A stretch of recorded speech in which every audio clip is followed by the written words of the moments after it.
Good morning. দেখো আমি এসেছি পড়াতে, এসে আটকে পড়ে গেছি। প্রচুর হাওয়া হচ্ছে আর এদিকে বৃষ্টি পড়ছে, নিম্নচাপ শুরু হয়ে গেছে আমাদের গ্রামে। দেখো আমি যেখানে পড়াতে এসেছি এই দিকটা মানে একদম বাড়িঘরের শেষ দিকটা। দেখো যে খেজুর গাছ আর দরজায় এত বাড়ি খাচ্ছে, আমি বললাম একটা ইট দিয়ে রাখো। কি বৃষ্টি হচ্ছে, কি বৃষ্টি হচ্ছে।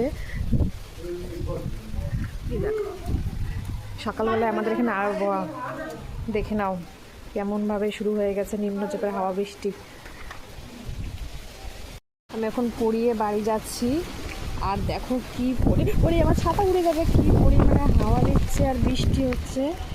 এই যে বাড়িটা পড়াতে গেছিলাম, বাড়িটা ফাঁকা মাঠের দিকে, ঠিক আছে, ব্যাপক পরিমাণে হাওয়া দিচ্ছে। আমি হাওয়া দেখাচ্ছি, উড়ে নিয়ে গেল বৃষ্টি, ভীষণ পরিমাণে বৃষ্টি আর হাওয়া। সরি সরি সরি বৃষ্টি না, হাওয়াটা কীরকম দিচ্ছে, ছাতা টাতা পুরো উড়ে টুড়ে নিয়ে চলে গেল। কত কষ্ট করে দেখো পড়াতে আসলাম এই বৃষ্টির দিনে। ওরে বাবা, উল্টো দিকে তো যাওয়াই যাবে না, কতটা পরিমাণে বৃষ্টি।